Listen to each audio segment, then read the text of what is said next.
Eu estava falando que o governo tem a falência, quando é decretada a falência do governo, a partir do momento que ela não consegue ressocializar o preço, né? Eu também concordo com o senhor.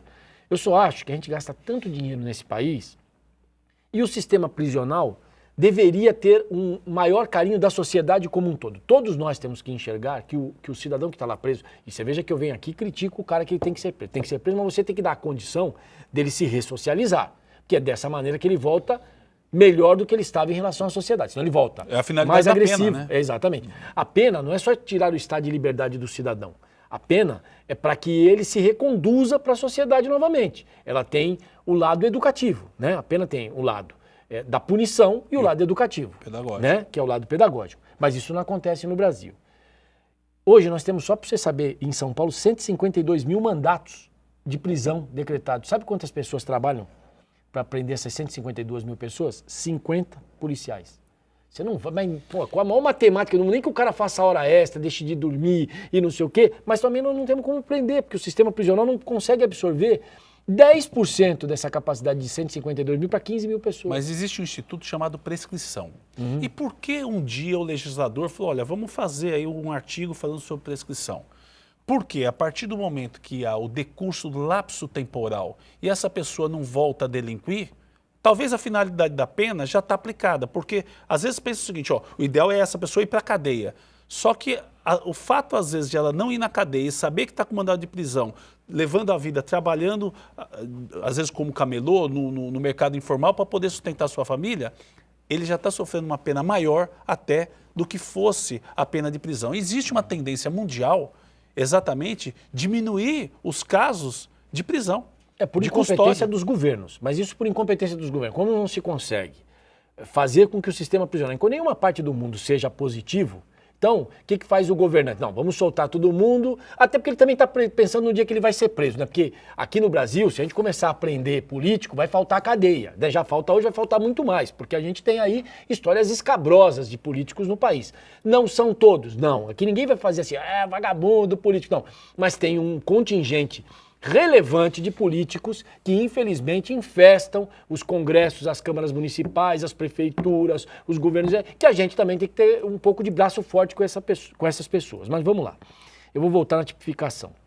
Eu tenho um pensamento muito simples. Eu acho que como você tem uma série de recursos e revisão de pena, e aí a progressão de pena, uma série de coisas, que o cidadão acaba não sendo preso, porque, por exemplo, eu não gosto de falar assim, porque lá nos Estados Unidos fica parecendo que nós somos, aí fica aquela síndrome de vira-lata que nós temos. Nós não temos que ter, nós somos um país grande, uma potência no mundo, a sexta, sétima maior economia, nós temos a capacidade de gerenciar os nossos problemas, nós não precisamos de intromissão, nós podemos resolvê-los todos aqui dentro, porque existem também muitas pessoas do bem, existem pessoas que querem o melhor da sociedade. Agora, vamos lá, você parte para a seguinte situação lá nos Estados Unidos. Lá é preservada a vida. Se alguém atentar contra a vida, o cidadão vai em cana mesmo. A pessoa vai no tribunal lá porque simplesmente passou um sinal vermelho. E esse simplesmente, me perdoe, que a expressão aqui é você mata e não vai para cadeia. Aqui você mata um passarinho e vai em cana. Você derruba uma árvore e vai em cana. Você mata uma pessoa, você não vai em cana aqui no Brasil. Então tem alguma coisa muito invertida aqui na nossa lei.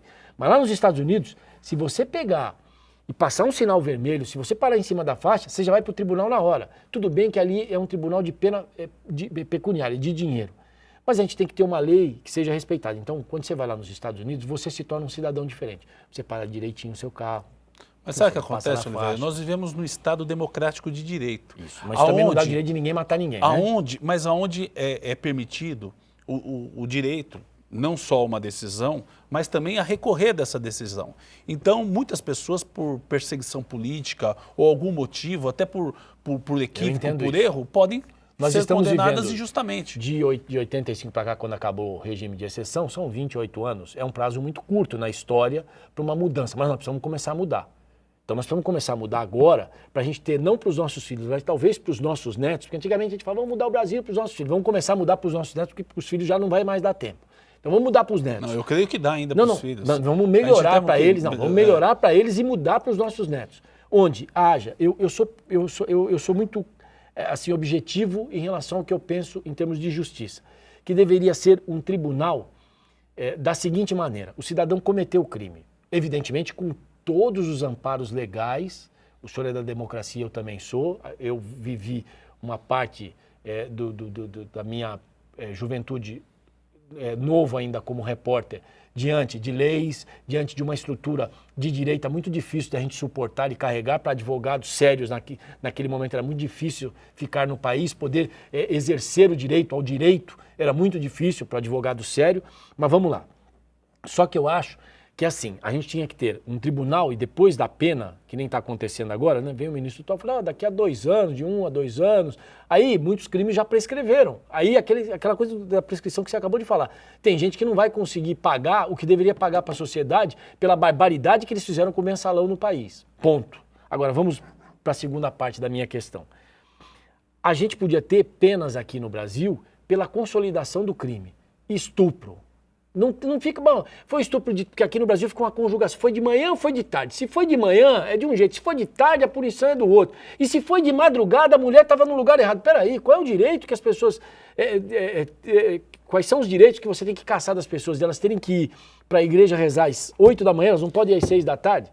Sabe? Mas assim? hoje a pena do estupro, se a pessoa é acusada de ter passado a mão, cometido algum ato libidinoso, às vezes é penalizado da mesma forma de consumar um ato. Isso, né? Mas aí eu acho que a gente tem que colocar na lei claramente, é o seguinte, o consumo do estupro, houve o fato. Sabe por quê? Porque eu estou começando a ficar preocupado, porque a gente teve na semana passada, na semana retrasada, entre a semana passada e a retrasada, 3 situações aqui onde o povo começou a fazer justiça com as próprias mãos. Isso a gente não pode permitir. Porque senão o cidadão comum se torna um criminoso também ao fazer justiça com as próprias mãos.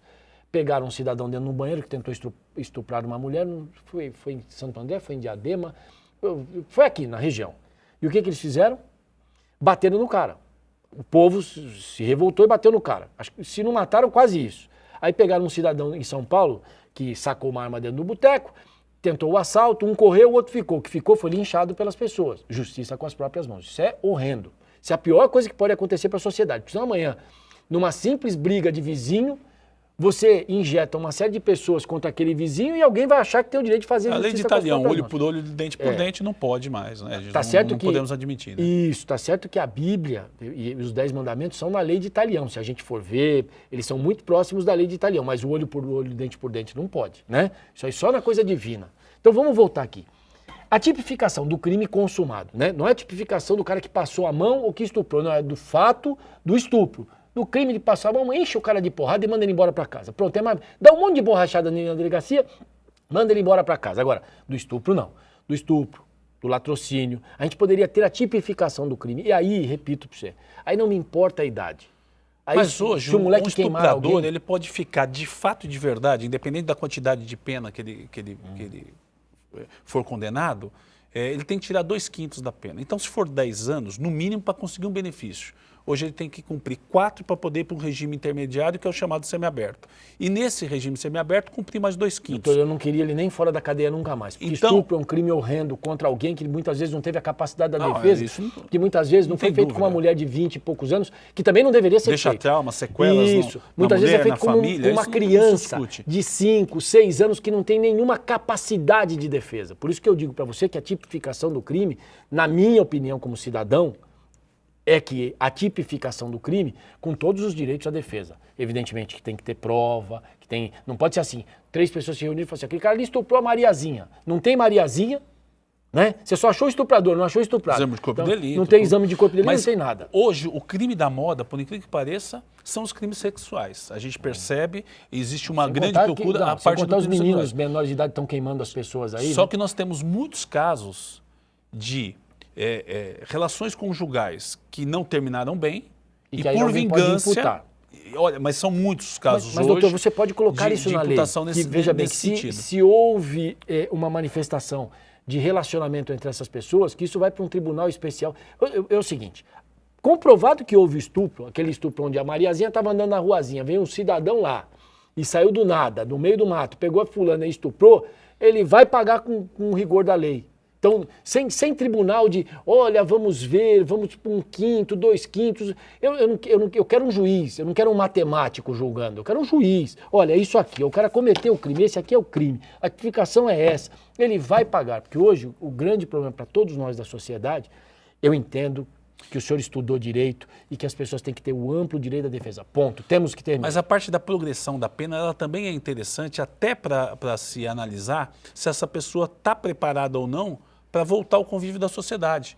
Esse sistema progressivo da pena, ele acaba sendo positivo também nesse sentido. Doutor, nós ficaríamos aqui até o final da tarde discutindo e seria maravilhoso, porque eu acho que da discussão você pode criar janelas e portas para uma abertura, para um entendimento maior. Eu quero agradecer ao doutor Luiz Ricardo Vasques, da Avanzo. Muito obrigado, doutor Luiz. É importante que a gente tenha pessoas aqui que não venham aqui concordar com a apresentação do jornal, ou com... A gente vai convidar aqui o doutor Luiz novamente para voltar a esse tema. Esse tema é extremamente relevante e importante. E a gente sabe que a nossa opinião, inclusive, ela acaba sendo até um pouco antipática. Ela é muito antipática. Ela é antipática. Pra falar pro senhor, ela é muito antipática. Mas eu digo o seguinte, vingança gera vingança, amor gera amor. Então, se nós tivermos uma atitude melhor, no sentido de não só antes que praticar crime com relação aos nossos jovens e depois, eventualmente, que praticarem, a gente tiver um meio Imagina, tá lá internado, você aprende a ser padeiro ou aprende um serviço de eletricista. É isso, não, ele vai voltar, ele tem função.